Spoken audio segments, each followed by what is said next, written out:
안녕하십니까. 새사랑 성도 여러분. 오늘은 특별히 어린이날입니다. 그래서 자녀들이 있는 부모님들은 완전 바쁘게 오늘 하루를 좀 보내실 것 같은데, 원래는 제가 어저께 녹화를 하고 여러분 영상을 올려드렸을 텐데, 제가 좀 몸이 좀 많이 좀 힘들었습니다. 그래서 오늘 영상을 지금 당일날 좀 녹화해서 올려드리게 됐습니다. 오늘부터는 지금 26과 새로운 이제 과가 형성 시작됩니다. 그러니까 십자가에서 죽으신 예수님이라고 하는 이 주제를 가지고 우리가 몇 주간 같이 공부하게 될 것입니다. 사실 예수님의 그 고난 당하심과 그리고 십자가 어떤 사건이 굉장히 중요한 사건입니다. 우리 기독교에서는 굉장히 중요한 사건인데, 사실 이 사건에 대해서는 우리는 별로 이렇게 깊이 다뤄보지 못했습니다. 대부분 고난주간, 사순절 기간 동안에 예수님의 고난을 이제 묵상하는 그런 정도의 이제 보통 성경을 읽는 정도가 되겠죠. 특별히 오늘 요한복음 19장 17절에서 42절까지가 오늘 지금 26과 전체 공부가 될 것 같은데요. 이 내용은 예수님이 십자가에 달리시는 과정을 통해서 하나님의 역사, 하나님의 뜻이 어떻게 이루어지는가에 대한 부분을 우리에게 분명히 말씀해 주고 있습니다. 예수님께서 처음에 겟세마네 동산에서 이제 잡히셔서 안나스의 집에, 또 가야바 대제사장의 집에서 신문을 받으시고, 그리고 또 빌라도에게 또 헤롯에게 이렇게 신문 받은 과정에 대한 부분이 좀 우리가 같이 공부했던 겁니다. 그 내용 속에는 사실 어떻게 보면 하나님의 역사가 어떻게 진행되고 있는가에 대해서 사실 우리가 분명하게 발견하기가 쉽지 않았습니다. 그런데 오늘 이 예수님이 실제로 이제 십자가에 달리시고 그리고 죽으시는 과정에서 하나님의 역사, 하나님의 그 뜻이, 섭리가 어떻게 이루어지는가에 대해서 아주 잘 나와 있기 때문에 이 내용은 굉장히 중요한 내용이라고 말씀드릴 수가 있습니다. 여러분 교재를 보시게 되면 요한복음 19장 30절이 요절이라고 지금 얘기를 하고 있는데, 30절이 이 내용이죠. 예수께서 신 포도주를 받으신 후에 이르시되 다 이루었다 하시고 머리를 숙이니 영혼이 떠나 가시니라. 짧은 한 구절 안에 사실 어떻게 보면 중요한 부분이 담겨 있죠. 다 이루었다라고 하는 이 단어가 등장합니다. 다 이루었다. 그리고 또 영혼이 떠나 가시다 하는 이 부분에 있어서 아주 중요한 부분이 나와 있죠. 한번 내목 한 보실까요? 오늘 말씀은 우리 주님께서 십자가에 못 박히시고 무덤에 묻히신 기록입니다. 예수님께서 어떤 고난을 당하셨으며 예수님의 그 고난과 이 고난과 나와 무슨 상관이 있는지 생각해 봐야 하겠습니다. 개요를 좀 설명해 주고 있는데요. 우선 이제 첫 번째 본문 살피기에서 그 질문에 대한 부분, 첫 번째 질문이 예수님은 어디서 어떻게 십자가에 못 박히셨습니까? 라고 하는 질문 바로 들어가기 전에 우리가 1절에서 19장 1절에서 16절까지 내용을 잠깐 좀 전체적으로 요약을 하고 넘어갔으면 좋겠다 생각이 듭니다. 자, 빌라도에 의해서 이제 사형 선고를 예수님이 받으시게 됩니다. 그래서 십자가에 달려 돌아가시면서 인류 구원을 위한 대속 사역을 이제 성취하시게 되는데, 제가 지난번에 참 말씀을 드렸습니다만 이상하게도 요한은 예수님이 이 메시아 사역을 완수하는 이 장면을 다른 복음서에 비해서 굉장히 간략하게 소개하고 있습니다. 그래서 마태, 마가, 누가복음의 내용과 요한복음은 많이 좀 다릅니다. 그 이유가 제가 말씀을 좀 드렸죠.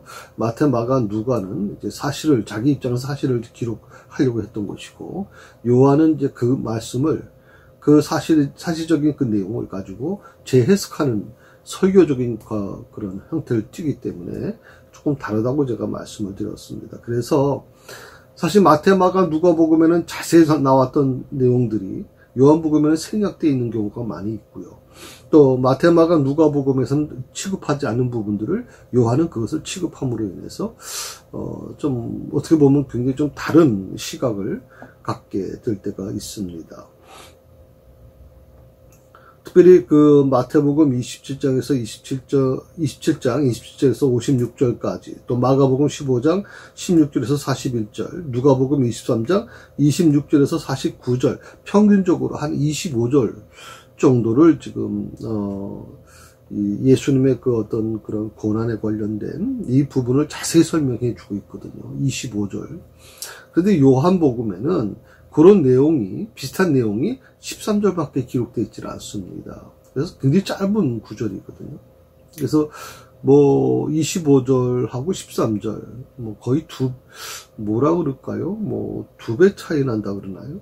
왜 요한을 이렇게 축소시키고 마태, 마가, 누가복음은 어떻게 요한복음에서 보다 2배 가까이를 이거 기록을 했을까 하는 내용에 대한 부분이죠. 이 이유가 뭘까요? 왜 요한복음은 예수님이 메시아 사역을 완수하는 장면을 왜 축소시켰을까요? 그 이유는 2가지라고 저는 생각을 해봅니다. 첫째는 요한복음이 기록될 당시가 AD 90년 정도라 그래요. 전문가들 얘기 들어보면. 그러니까 주후 예수님이 이제 태어나셔서 그 이후에 한 90년 정도 시간이 지난 겁니다. 그러니까 90년이라고 하는 것은 굉장히 의미가 많죠. 예수님이 보통 33살까지 마무리하시고 이제 돌아가시고 또 승천하셨지 않습니까? 그럼 약 한 60년, 보통 한 55년에서 60년 정도 세월이 지난 겁니다. 그 정도면 벌써 교회가 형성이 되기 시작했고 초대교회가 왕성하게 활동하던 시기거든요. 그러니까 이 요한복음이 기록될 당시가 바로 이 초대교회가 어떤 왕성하게 부흥하는 시기였기 때문에 예수님의 그 죽음이 이미 모든 사람들이 알고 있단 말이죠. 모두 다 알려져 있습니다. 구태여 이것을 자세히 설명할 필요가, 기록할 필요가 요한이 볼 때는 없다고 판단한 것이겠죠. 그래서 마태, 마가, 누가복음은 조금 일찍 기록되어 있습니다. 그런데 이제 요한복음은 90년도에 기록됐기 때문에 마태, 마가, 누가복음을 보면서 요한은 마태, 마가, 누가 중에 가장 요한 중에 네 사람 중에 가장 예수님 측근에서 예수님 옆에서 예수님을 자세히 관찰했던 사람들, 예수님을 누구보다도 근접해서 예수님의 그 죽으심과 고난당하심을 확인했던 사람이 바로 요한입니다. 그런데 이해가 안 가는 것은 사실 마태, 마가, 누가는 좀 제3자 아닙니까? 사실은 어떻게 보면. 그런데 왜 이 마태, 마가, 누가복음보다도 요한복음이 늦어졌을까 하는 겁니다. 요한은 예수님의 직제자고 예수님이 가장 사랑했던 제자고 누구보다도 예수님에 대해서 잘 알고 있는 이 사람이 왜 이 기록을 늦췄을까? 그 이유는 저도 정확하게 말씀드리긴 어렵습니다. 요한의 마음이니까.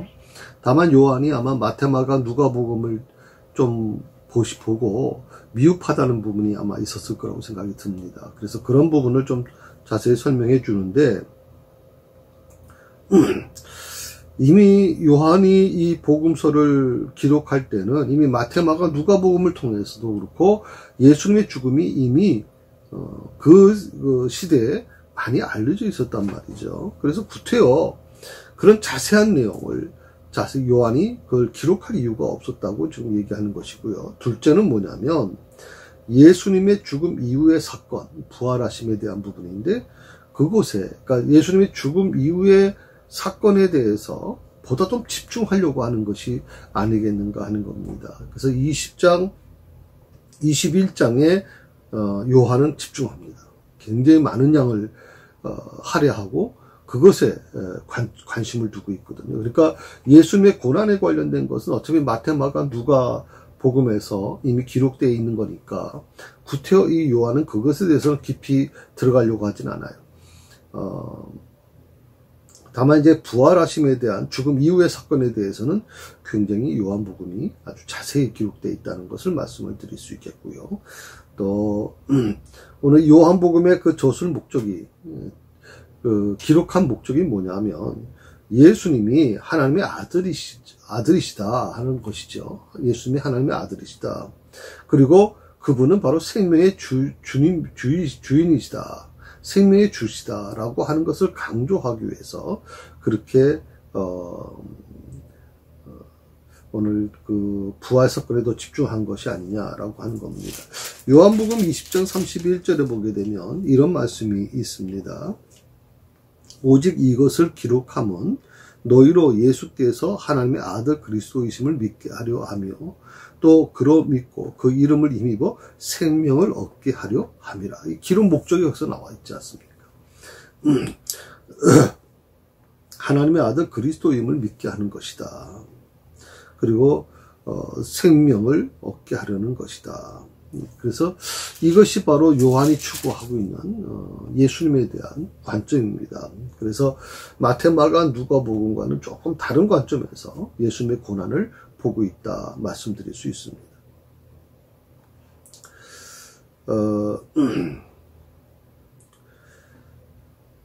오늘 예수님의 그 십자가 죽음을 다루고 있는 이 오늘 본문의 말씀 19장 17절부터 쭉 나가는 이 말씀은 총독 빌라도가 예수님에게 십자가형을 선고하자 유대 지도자들이 그 집행을 서둘렀다라고 하는 부분이 나옵니다.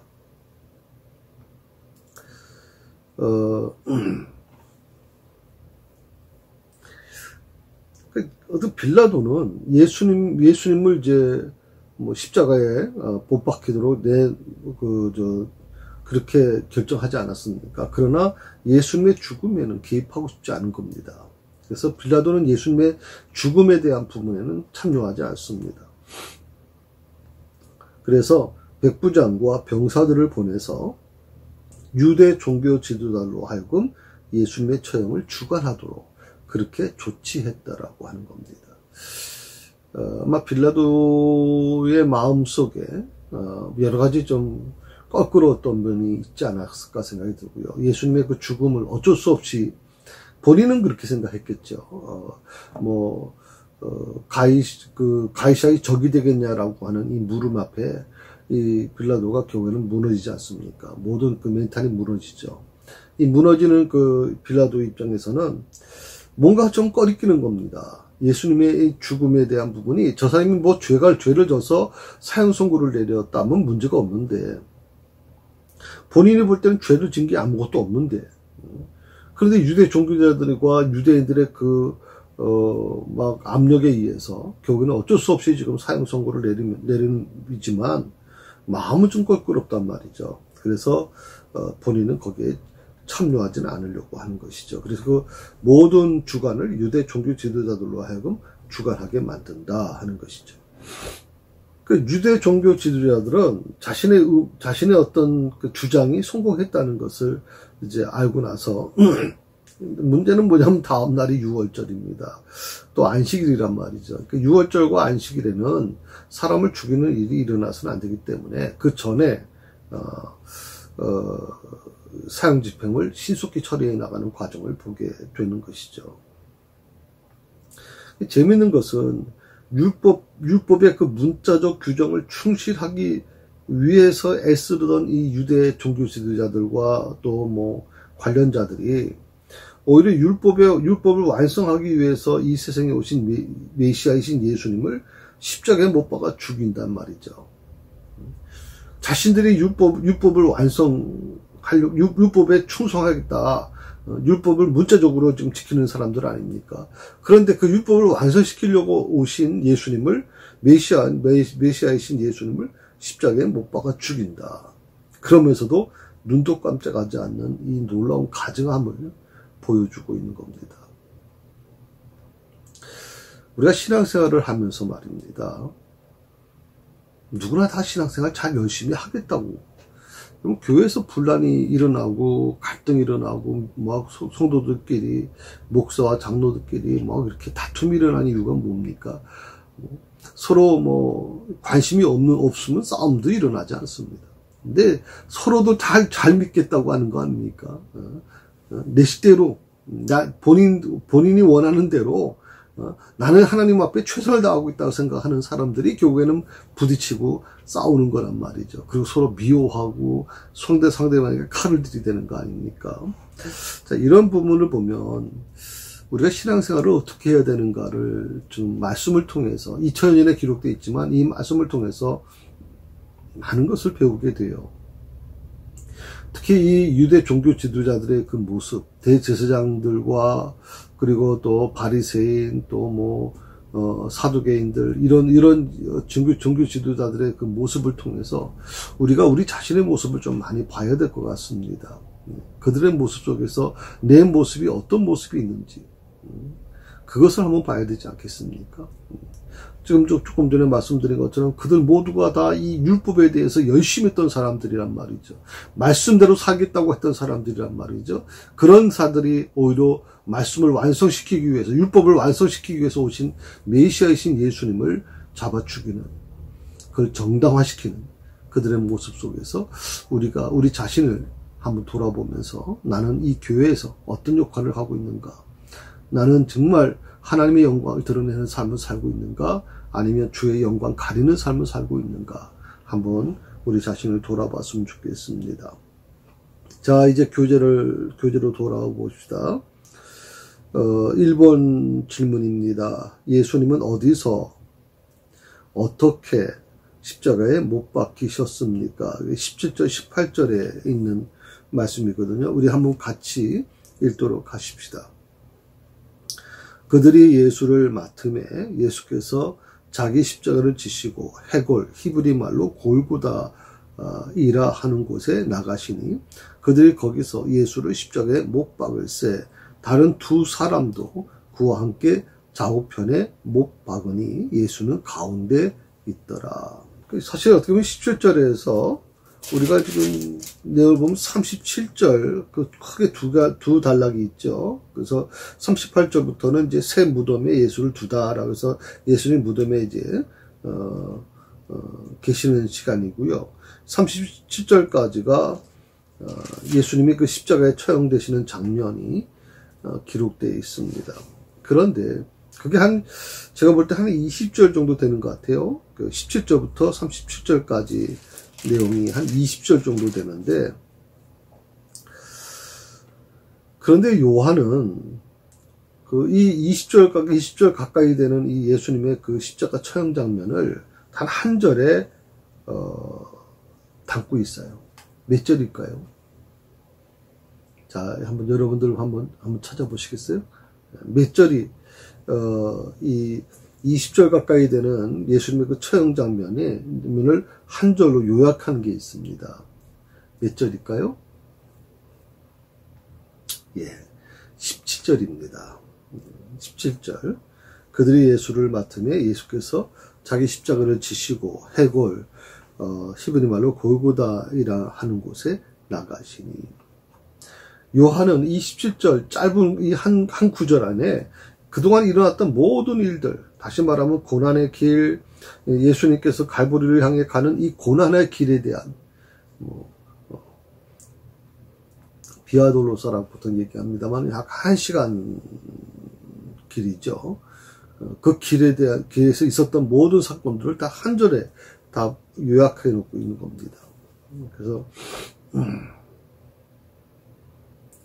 이 비아돌로사라고 하는 고난의 길에서 있었던 사건은 이제 마태, 마가, 누가복음에는 보통 두 가지 정도 기록되어 있습니다. 하나는 뭐냐면 이제 구레네 시몬이 예수님의 십자가를 대신 짊어지지 않습니까? 예수님이 보통 이제 십자가를 지시다가 넘어지셔가지고 이제 첫 번째는 예수님이 이제 일어나셨지만 두 번째 일어나지 못하시죠. 그래서 결국에는 구레네 시몬이 대신 짊어지고 가는 과정이 나오는데 바로 이 내용입니다. 이 내용이 굉장히 중요한 내용이죠. 사실 마태, 마가, 누가복음에 다 기록되어 있는 내용인데 이 내용이 요한복음에는 빠져 있습니다. 요한은 여기 이 문제를 거론하지 않습니다.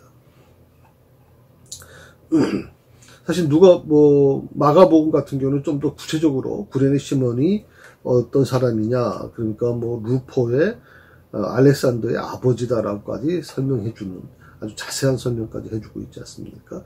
또 누가복음 26장에 보게 되면 23장 이제 마찬가지지만 여인들의 통곡이 나옵니다.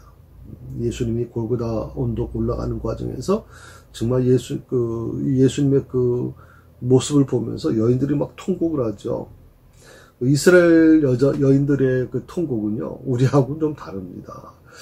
우리나라도 이제 과거에 장례식장 가서 보면 여자분들이 보통 아이고 하고, 남자분들도 물론 그렇습니다만, 이제 여자분들이 많이 좀 그렇게, 울부짖는 모습들이 보였죠. 근데 이 유대인들, 근동지방의 이 여인들은 슬픔을 표현하기 위해서 아주 굉장히, 아주 애절하게, 이런 통곡을 하는 모습을 보거든요. 그때 예수님께서 그들을 바라보시면서 이렇게 얘기합니다. 예. 너와 너희 자손을 위해서, 너와 너희 자녀를 위해서 울라. 나를 위해서 울지 말고, 너와 너희 자손을 위해서 울라라고 말씀하고 계세요. 이렇게 이제 마태, 마가, 누가복음에는 이제 이 예수님의 그 과정, 비아돌로사라고 하는 고난의 길에서 있었던 사건들을 아주 자세히 기록해 주고 있습니다. 그런데 요한은 이 내용을 전부 다 빠뜨리죠. 기록하지 않습니다. 대신 17절에 그것을 요약하는 겁니다. 그들이 예수를 맡음에 예수께서 자기 십자가를 지시고, 딱 간단하죠. 예수께서 자기 십자가를 지시고 해골, 골고다라 하는 곳에 나가셨다라고 하는 부분이 나오게 되는 것입니다. 특히 저희가 예수를 맡음에라고 하는 이 그 문장 속에서 이 맡음에라고 하는 이 단어는 요한복음 1장 11절에서 보게 되면 자기 백성이 영접하지 아니하였으나를 연상하게 만듭니다.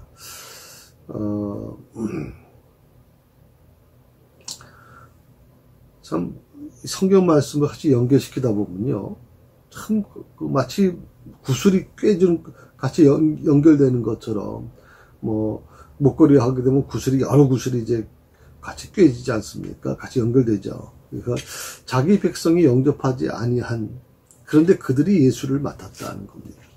예수님의 그 죽음을 맡은 거죠. 어떻게 보면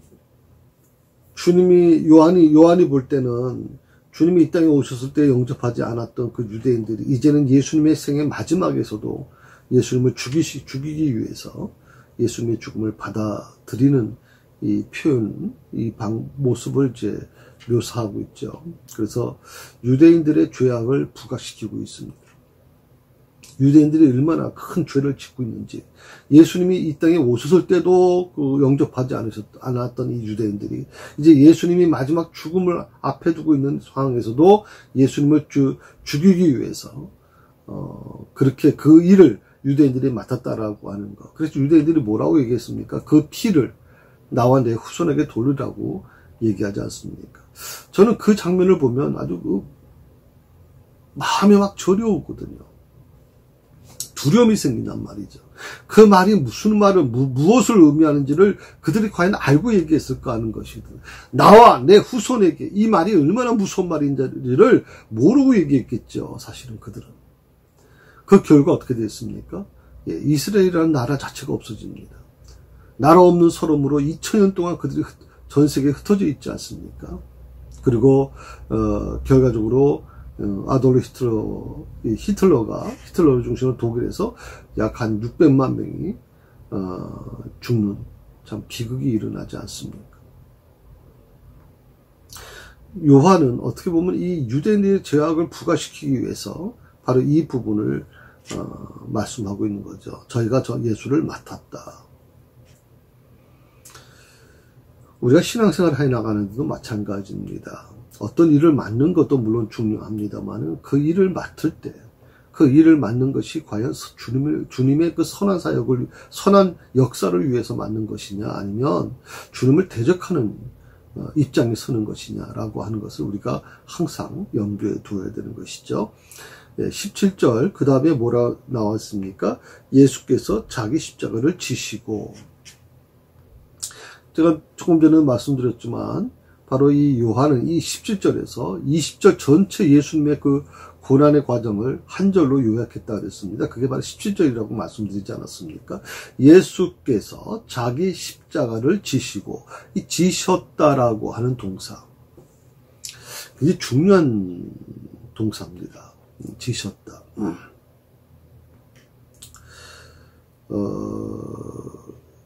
이 단어 하나가 공관복음과 요한복음을 구분하는 아주 중요한 그 경계선에 있는데요. 공관복음서에서는 그 마태복음 27장 31절 이제 보게 되면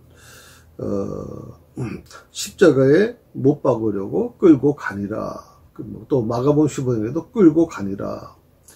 또 누가복음 23장에도 보면 끌고 갈 때라고 하는 그 내용이 나옵니다. 그러니까 예수님의 의지와 상관없이 그들이 예수님을 끌고 갔다라고 하는 겁니다. 이게 수동태 얘기죠.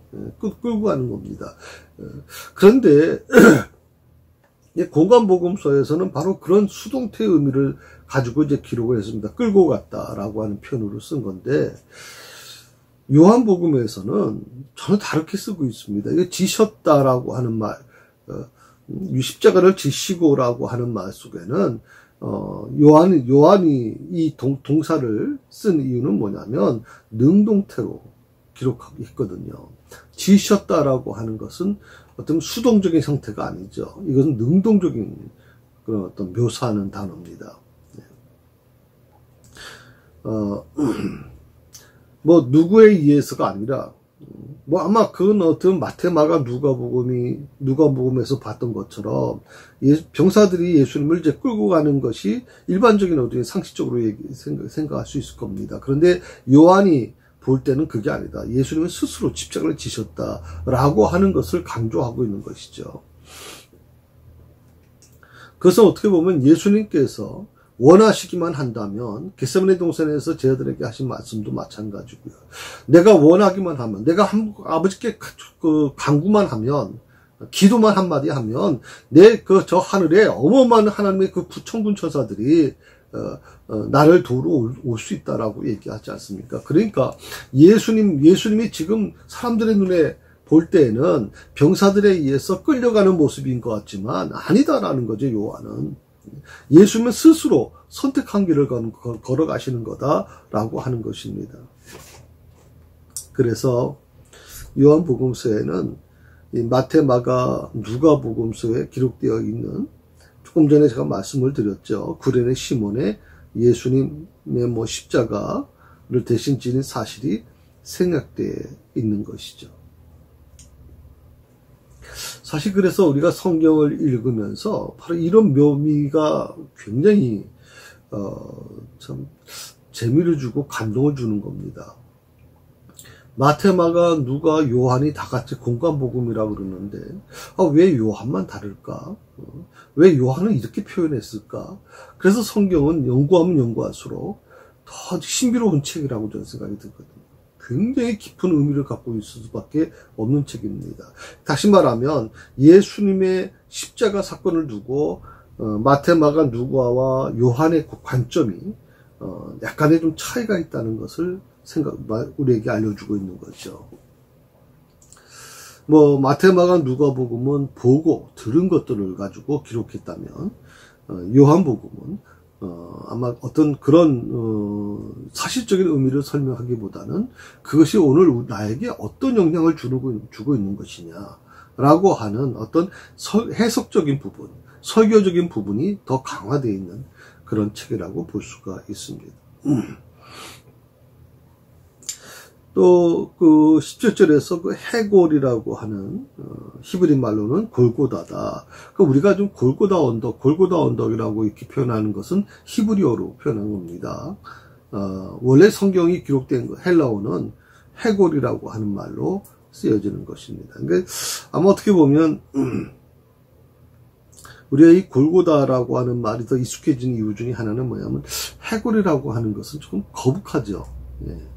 말하기가 좀 거북한 부분입니다. 그래서 그렇게 했는데 원래 이제 헬라어에서는 이제 보통 해골이라는 말로 쓰여졌다는 거 기억하시면 좋겠습니다. 그 레위기 24장 14절에 보면 율법에는 진중에서 사형 집행하는 것이 금지되어 있습니다. 율법 자체에 기록되어 있는 겁니다. 그러니까 진중에서는 사람을 죽이는 일을 해서는 안 된다. 왜? 진중은 굉장히 거룩한 장소지 않습니까? 그러니까 예수님 특히 하나님의 영이 머물고 계시는 하나님께서 머물고 계시는 전에는 그런 부분이 일어나서는 안 된다 하는 것이죠. 따라서 이 해골이라고 불려지는 이 골고다는 20절 보게 되면 예수님께서 못 박히신 곳이 성에서 가까운 고로 많은 유대인들이 이 표를 읽었다. 성에서 가깝다라고 표현을 했어요. 이 골고다가 해골이라고 했던 이 골고다가 그렇게 먼 거리는 아닙니다. 그러니까 예수님께서 그 빌라도의 법정에서 재판을 받으시고 그리고 빌라도가 예수님을 내주지 않습니까? 그리고 예수님 그때부터 십자가를 지시고 이제 골고다까지 가시는 기억이 건강한 사람들 같은 경우에는 그렇게 오래 걸리진 않습니다. 먼 거리가 아니기 때문에. 그런데 약 1시간 넘게 걸렸다는 것은 예수님께서 끊임없이 쓰러지시고 또 정말 처절하게, 왜냐하면 온몸에 피가 다 길바닥에 다 쏟아지지 않았습니까? 그래서 이미 채찍에 맞으셔서 또 이 가시면류관 때문에 온통 온몸이 피투성이 된 이 예수님께서 남은 마지막 힘으로 이제 십자가를 지고 가시지만 아마 굉장히 힘드셨을 거라고 생각이 듭니다. 그래서 1시간이 넘게 걸렸을 거라고 생각을 하게 되죠. 18절에 보게 되면 그들이 거기서 예수를 십자가에 못 박을세. 다른 두 사람도 그와 함께 좌우편에 못 박으니 예수는 가운데 있더라. 이렇게 나와 있습니다. 그 17절에서 골고다로 가는 이 고통스러운 과정을 단 한 절로 표현했다 그랬습니다. 몇 절에 표현했다 그랬어요? 17절에 표현했다 그랬죠? 이 17절에.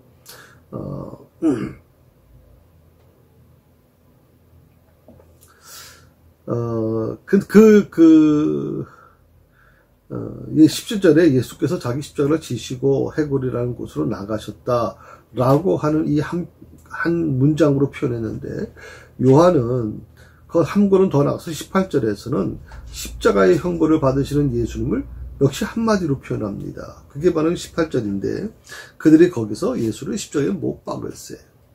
아주 단순합니다. 간단하죠.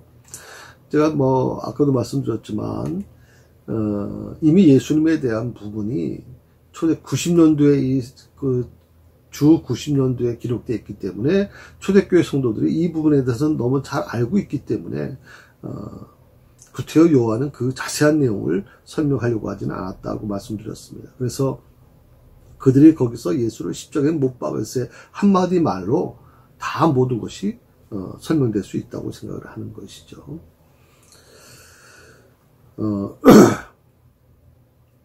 두 번째입니다. 2번. 한번 같이 읽어볼까요? 예수님의 십자가 위에는 무슨 타이틀이 붙어 있었습니까? 이 타이틀이라고 하는 것은 보통 우리가 페라 이렇게 얘기를 합니다만은 타이틀 설명하는 내용이죠. 19절에서 20절까지라 이렇게 얘기 나왔습니다. 우리 19절 20절 한번 같이 읽어볼까요? 빌라도가 패를 써서 십자가 위에 붙이니 나사렛 예수 유대인의 왕이라 기록되었더라. 예수께서 못 박히신 곳이 성에서 가까운 거로 많은 유대인이 이 패를 읽는데 히브리어와 로마와 헬라말로 기록되었더라. 아멘.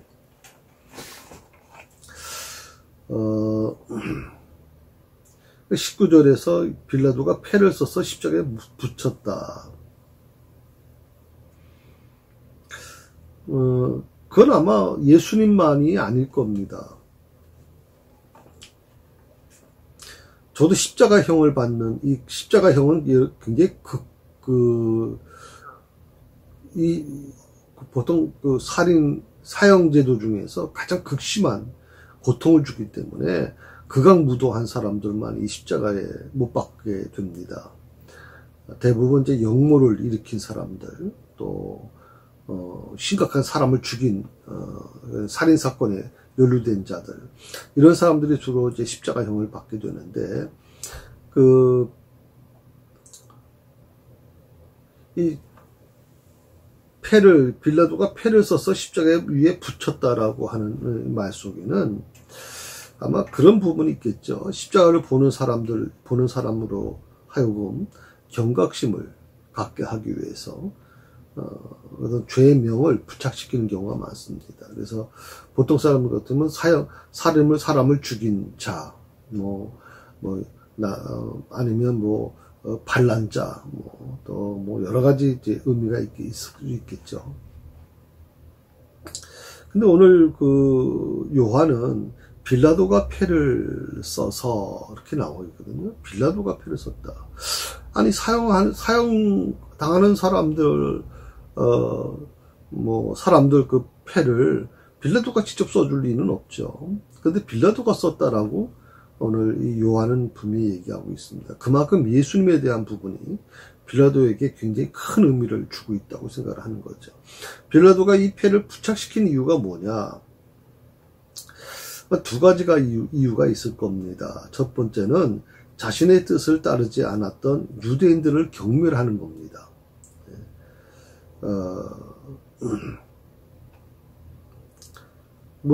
조금 이따 이제 나오겠지만, 이 타이틀, 이 패의 내용이 이제 나옵니다만은, 나사렛 예수 유대인의 왕이죠. 이것은, 이 패를 이제 부착시킨 이유가 뭐냐면, 자신의 뜻을 따르지 않았던 유대인을 경멸하는 겁니다. 자신의 뜻이 무엇입니까? 이 예수를 적당히 때려서, 풀어주려고 그랬단 말이죠. 왜냐하면 마음이 좀 꺼끄름한 겁니다. 이 사람을 죽여도 되는가 고민을 했던 이 빌라도거든요. 또 더욱이 자기 아내가 부인이 사람을 보내서 이 사람 죽이지 마라. 내 밤새도록 꿈을 꿨는데 이상하다. 그러니 당신 절대 이 사람을 죽이지 말라라고 하는 얘기까지 듣지 않았습니까? 그러니 굉장히 마음이 꺼림칙할 수밖에 없는 거죠. 그런데도 불구하고 유대인들이 주장해가지고 어쩔 수 없이 지금 빌라도는 이 사람을 이제 죽음으로 몰아갔는데, 이 빌라도가 일부러 패를 썼단 말이죠. 그게 뭐냐면 자신의 뜻을 따르지 않았던 유대인들을 경멸하는 내용이 거기 포함되어 있고요. 두 번째는 빌라도가 패를 부착시킨 이유는 유대인들의 그 메시아 사상을 좌절시키기 위한 겁니다. 자, 봐라. 너희들이 말하는 유대인의 왕, 메시아? 자, 이 사람이 바로 그 메시아야. 너희들이 이렇게 처절하게 죽었다는 거야. 그러니까 너희가 그렇게 메시아 사상에 물들어가지고 끊임없이 로마를 대적하고 끊임없이 반란을 일으키려고 하는 이런 사상 완전히 이제 끝나자 좌절시키려고 하는 내용이 거기 포함되어 있습니다. 이 나사렛 예수 유대인의 왕, 이 타이틀의 내용이 바로 그거거든요. 빌라도가 직접 쓴 패가 나사렛 예수 유대인의 왕. 이 타이틀은 많은 사람들이 알아볼 수 있게끔 세 언어로 쓰여졌다 그렇게 얘기했습니다. 첫 번째가 히브리어, 히브리어로 쓰여졌습니다. 유대인들을 향한 거죠. 유대인들이 보라는 겁니다. 특별히 두 번째가 로마어라고 이렇게 표현했습니다. 보통 로마어라고 하는 말은 이 언어는 이제 라틴어를 얘기하는 거죠. 라틴어. 그다음에 헬라어가 있습니다. 당시 이제 쓰여졌던 언어 중에 히브리어, 라틴어, 헬라어 이 세 가지로 기록되어 있다. 이 세 언어면 그 당시에 6월절에 오는 모든 사람들이 읽을 수 있는 내용들이라는 거죠. 이것은 예수님을 반역죄로 처형당함을 나타내고 또한 예수님을 조롱하려는 의도도 쓰여진 것이지만 분명 아마 그런 의미가 있었겠죠. 이 나사렛 예수 유대인의 왕이라고 하는 이 말의 의미는 바로 그런 것 겁니다. 그런데 그런 의도로 쓰여진 그런 어떤 타이틀이지만, 패지만, 결과적으로 보면 어떻게 됩니까? 결과적으로 보면, 예수님이 진정 유대인의 왕이심을 넘어서, 예수님이 진정한 유대인의 왕이다라고 하는 것이, 그것이 아마 어떻게 보면 굉장히 중요한 부분이겠지만, 그것보다 더 뛰어넘습니다. 뭐가 있습니까? 온 인류의 메시아이심을 세상 모든 사람들에게 공포하게 된 이유가 된 것입니다. 분명 이 타이틀을 만들 때는 예수님을 반역죄로 처형하고 예수님을 조롱하려는 의도, 또 거기다가 더 나아가서는 유대인들 아주 그냥 그 싹을 자르겠다는 거 아닙니까? 메시아 사상을 다 완전히 뿌리채 뽑아 놓겠다고 생각을 하는 건데, 그렇게 쓰였던 이 타이틀이 결과적으로는 예수가 유대인의 왕이다. 그걸 분명하게 얘기해 준 거고요. 그걸 거기서 멈춘 게 아니라 그걸 넘어서서 온 인류의 메시아이즘을 사람들에게 공포한 것이다. 재밌는 것은요, 이 패에 기록된 내용이 사복음서가 각각 다르다는 사실이에요. 이거 좀 특이하죠? 이 사복음서가 각각 다르다. 자, 명패에는, 예수님의 그 십자가에 달렸던 그 명패에는 분명히 히브리어, 또 라틴어, 로마어, 그 다음에 헬라어로 기록되어 있으니까 누구든 그걸 볼 수 있습니다. 예수님의 제자들도 그걸 히브리어니까 볼 수 있었을 겁니다. 그러면 왜 다르냐 이거죠. 마태, 마가, 누가가 왜 다르게 썼느냐. 마태는요, 마태복음 20장 37절에 보게 되면 이는 유대인의 왕 예수라 그렇게 나왔어요. 이는 유대인의 왕 예수라. 마가복음 15장 26절에는 유대인의 왕이라고 썼고요. 또 누가복음 23장 38절에는 이는 유대인의 왕이라.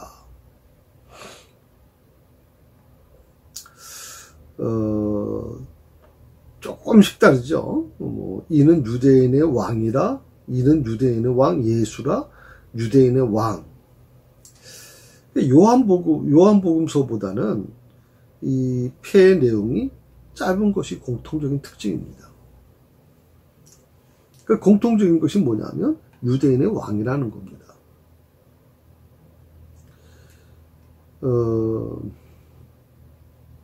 그런데 오늘 요한복음에는 나사렛 예수 유대인의 왕 이렇게 썼거든요. 나사렛 예수 유대인의 왕.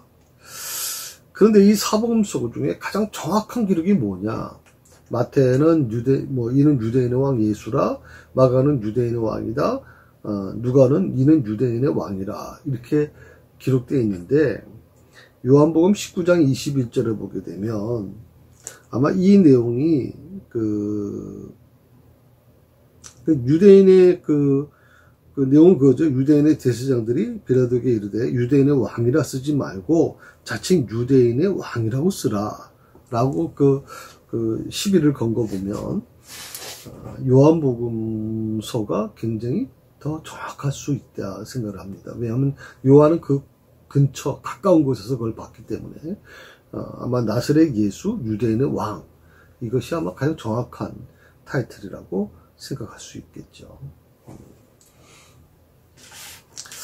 이 십자가를 끌고 가는 이 장면, 비아돌로사라고 하는 이 고난의 길에 대한 이 내용은 영화 중에 혹시 패션 오브 크라이스트라고 하는 영화가 있었습니다. 우리 고난중한테 자주 봤던 영화인데 이 영화의 어떤 그 모습이 아주 너무 좀 잔인하다고 그렇게 얘기를 해서 공식적으로 상영하기 어렵다고 얘기하는 분들도 있습니다만은 굉장히 실감나게 그렸죠. 패션 오브 크라이스트라고 하는 거.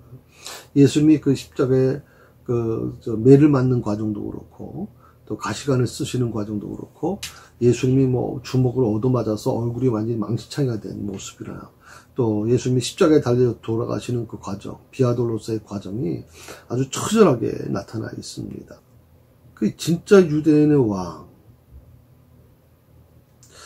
특히 어떻게 보면 이제 17절에 나와 있던 내용, 그들이 예수를 맡음에 예수께서 자기의 십자가를 지시고 해골이라 하는 곳에 나가셨다라고 하는 이 말씀 한 구절로도 우리가 오랫동안 묵상할 수 있는 부분이라고 저는 생각을 합니다.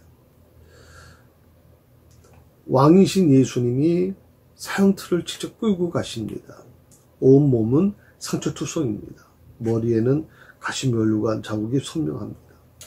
그리고 옷은 피로 얼룩져 있습니다. 겉옷과 속옷 할 것 없이 예수님의 피로 물들었습니다. 나중에 예수님의 그 옷을 이 로마 군병들이 이제 네 등분으로 나누는데 속옷을 제비 뽑아 가졌다고 얘기하는데 결국 그들이 가져간 그 옷은요, 겉옷이든 속옷이든 온통 예수님의 피로 물들어 버렸을 겁니다. 그걸 그대로 사용할 수는 없죠. 그럼 그들은 그 피를 아마 피 묻은 옷을 계속 아마 빨래를 했을 것이고, 참 아이러니컬합니다. 이런 부분들이. 그래서 좀 더 우리가 그 깊이 좀 이 부분을 묵상할 필요가 있지 않느냐 하는 것입니다. 요한은 예수님의 명패를 자세히 묘사하고 있어요. 19절부터 이제 22절까지 말씀을 보게 되면 아주 자세히 그 내용을 설명해 주고 있어요. 특히 대제사장들이 예수님의 그 명패를 시비 거는 모습까지도 자세히 기록하고 있죠. 아마도 요한이 이것을 자세히 이렇게 기록한 이유는 뭐냐? 어떤 메시지를 전달하려고 하는 것 같이 보입니다. 그 어떤 메시지일까요? 십자가에는 죄명이 달리는 것이 상식적인데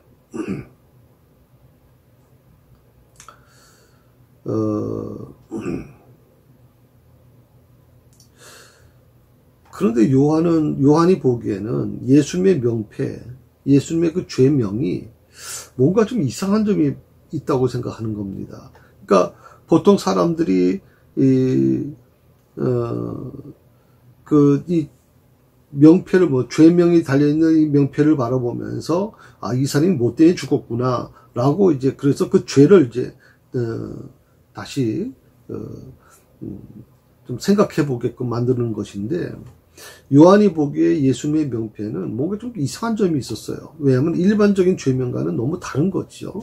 유대인의 왕, 나사렛 사람 예수.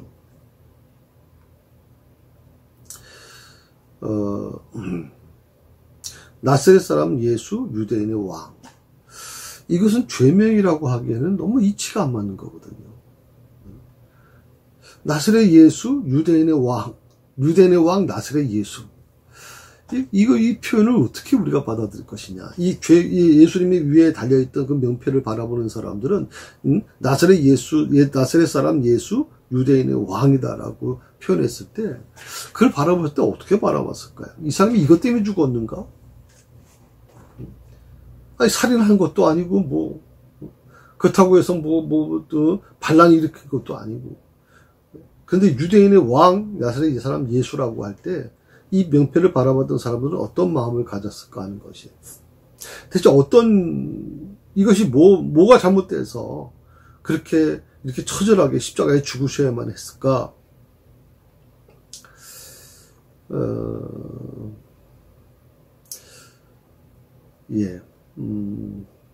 그 부분에 대해서 제가 다음 주에 좀 이거 부분을 또 말씀을 드리면서 좀 설명을 드리도록 하겠습니다. 이 예수님의 그 십자가에 달렸던 이 죄패의 이 부분이 굉장히 우리가 중요한 의미가 포함되어 있다는 걸 잘 몰랐죠. 그냥 예수님 위에 뭐가 패가 붙어 있었나 보다. 영화도 보면 이렇게 나무 조각 같은 것이 하나 붙어 있으니까. 그러나 이것이 무엇을 의미해 주는지에 대한 부분이 우리가 좀 공부할 필요가 있다고 생각이 들고요. 그렇게 공부하고 나서 12일에는 19절에서 22절에 있는 내용을 좀 더 구체적으로 설명을 드리도록 좀 그렇게 하겠습니다. 오늘은 수고하셨고요. 특히 어린이날 부모님들 좀 많이 지치지 않으셨으면 좋겠고요. 또 이제 이번 주는 또 어버이날도 토요일날 있습니다. 8일이 또 어버이날이죠. 또 부모님 혹시 모시고 계시는 분들이 계시다면 부모님 잘 섬기십시오. 저희는 저희 부모님도 그렇고 저희 장인 장모님도 그렇고 다들 이제 주님 부르심 받으셔서 주님 나라에 계십니다. 하고 싶어도 저희 못합니다.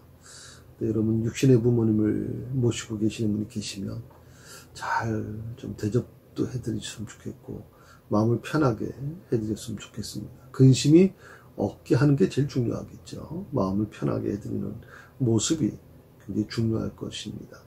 물론 용돈 좀 드리는 것도 물론 중요하겠지만 그것보다 더 중요한 것은 부모님을 진심으로 사랑하는 마음을 가지시는 것일 겁니다.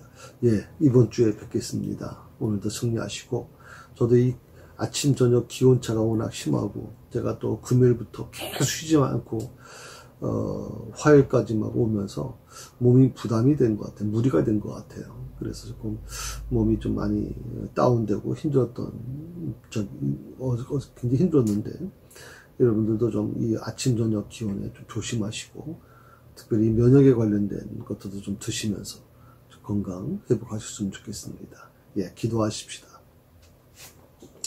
분명 그들은 예수님을 멸시하고 조롱하기 위해서 그 명패를 달았습니다.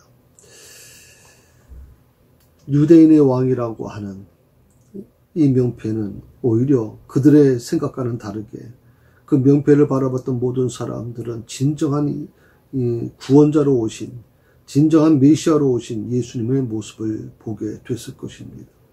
분명 그들이 생각했던 것과 다르게 하나님의 역사는 새롭게 만들어가는 것을 봅니다. 아버지, 지금 우리가 사는 이 시대 속에서 우리가 어떤 믿음의 눈으로 바라봐야 될 것인지를 알게 하시고 늘 그 믿음 안에서 승리해 나갈 수 있도록 축복해 주옵소서. 날씨가 기온차가 너무 큽니다. 혹시 연로하신 우리 성도님들 어렵지 않도록 건강 지켜주시고, 특별히 오늘 어린이날을 맞이했는데 우리 아이들, 자녀들 믿음으로 잘 양육할 수 있도록 하나님 축복해 주시옵소서. 예수님의 이름으로 기도드립니다. 아멘.